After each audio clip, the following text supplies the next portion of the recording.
Hey family, this is Tracy K. Lewis and welcome to Dwell According to Knowledge, the talk show. And today, listen, let's talk about the 5 people who might not be marriage or relationship material. We're talking about people that you're going to need to avoid because, if this person has not matured, then, sometimes you're going to need to step back away from them. Maybe later on in life, they may mature. I thank God that I had an opportunity to do because I found myself in a couple of these here, and I'm gonna let it I'm gonna let it rip. Maybe you're in here too. All right, let's get with the first one. The first one is that may not be relationship material is the adult child. Okay, this is that first one that was mine. Okay, now and I got my notes. I always write my stuff out. So let me tell you this: the adult child is an adult on the outside, but a child on the inside. Okay, this type of partner will consult his or her parents about every major decision and only turn to you as an afterthought. You know what I mean? And don't even think about saying anything less than complimentary about the partner's parents. You definitely don't want to do that. You'll feel the wrath as he or she fiercely defends their honor. And you'll have to walk on eggshells in order to keep the peace. Unless you want to play parent to your spouse or partner the rest of your life, you should step away from this type of person. Okay, so you got to be very, very careful because a lot of times the adult child is looking for, but in my case, I was looking for a mother figure, but that figure didn't necessarily have to be my mom. There were times when I didn't want to grow up in anything. I always had the give mentality. Not to give, but to take mentality. Excuse me. So this type of person will show his or her stripes like almost in the beginning of it, because you'll see that when they talk, you hear, well, I talk to my mom, and I talk to my dad and stuff, and then you sit back wondering, well, why didn't he talk to me? Okay, all right, let's get to number 2. Number 2 is the checkout girl or guy. Now this is gonna be a little bit funny, okay? Now the checkout girl or guy you'll recognize, after a few months, because it's gonna take a minute for you to. It probably will take a minute for you to do. But this may happen almost immediately. But normally it doesn't happen until after a few months, because the beginning of a relationship, you're attentive, you're excited about the relationship, so you'll probably kick it in there. But when things are once they start going well, everything is rainbows and unicorns. You couldn't be happier. Now, however, once your relationship hits a rough patch, now this is usually what happens when you hit a rough patch. You don't hear from him or her for days. When you used to talk every day, all of a sudden it'll be one day in between that. Getting into a heated discussion, you may not hear from him for a minute, okay?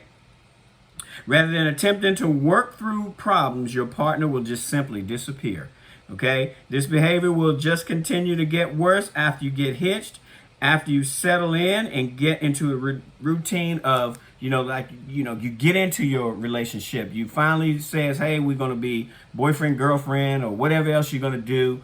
And even after you get married, your checkout girl or guy suddenly has nothing interesting to say or contribute to any conversation, okay? Now, once the excitement of dating and engagement winds down, your partner just stops trying, your spouse or your relationship or your partner, they just check out a relationship and kind of let you do all the hard work of, trying to keep the relationship afloat, keep things going, keep things moving, okay? Now, even your dinners are eaten in silence, and you find that you have nothing in common anymore. All of a sudden, things just kind of, they just kind of just fizzle, there's no more excitement. Things get boring. Let me put it that way. also. So you want to steer away from this kind because after a few months, they're going to show their hand. Okay, and that's a red flag that doesn't need to be pondered over because it is not going to get any better. And trust me, you can't change a person. You can say something to them and allow them to take a look at it. But if they start defending themselves, then you may need to step away from that. Okay. Now, the third person, and this is kind of funny, but this one cracked me up. The escape artist.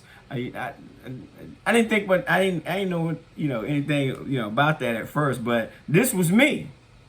This partner only desires a relationship and or marriage, so he or she can escape another situation. You know what I mean? It could be money trouble, loneliness, or some other hidden agenda.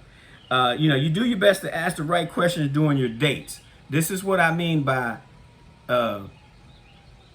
taking your time to get to know a person. You know what I mean? The answers will clue you into his or her intention, and don't get stuck with someone who is merely looking for a golden ticket, or what we used to call back in the day a meal ticket. Because a lot of times the other was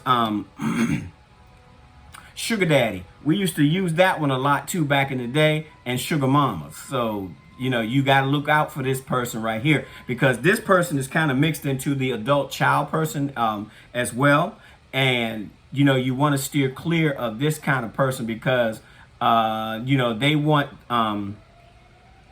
the quote unquote, like the financial piece. And I'm going to use the financial piece as an example, as their money being theirs and your money being ours. You know what I mean?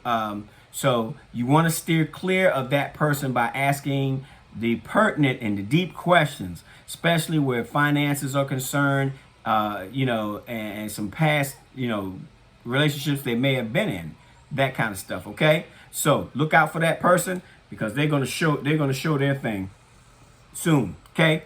All right, let's get to number 4. Number 4 is the volcano. We all know what the volcano means. That means that joker or jokette may just explode over something very, very small, Now, this person needs anger management.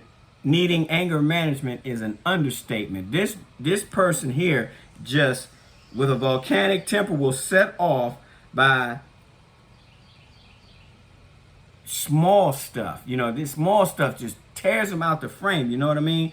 And will be set off by benign comments and swear you're looking for ways to undermine his or her success. Pay attention to signs of anger issues while you're in the dating part of the relationship. How they handle people when when things come up. Road rage. That's a good one too. You want to be very visual when it comes to checking this person out. You want to see how they handle certain situations, whether they handle them positively or negatively, or is it negative, and then blowing up over small stuff. Okay, because it's going to come your way soon. Okay. Now, of course, last but not least, the player. All right, this one was me too. Now, this partner wasn't ready to settle down from the get-go, and still won't be ready to settle down even after, like marriage. There's certain things that bring the player to the altar, and one could be let me go back to the meal ticket. You may be a millionaire.